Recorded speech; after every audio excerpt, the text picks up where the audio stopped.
Hi guys, today we'll talk about how to fix or how to solve the problem of Boo. We click on settings. Here you can click on apps, default apps, app settings.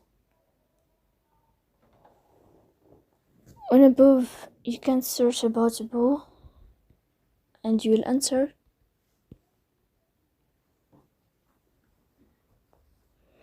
Then you can click on first stop and you can click OK. Here we'll enter to the window of storage. Here you can click on clear cache. In the end you can turn off your Wi-Fi and you can turn on your Wi-Fi again to fix that problem. So please don't forget to support us by like and subscribe. See you next time in another video.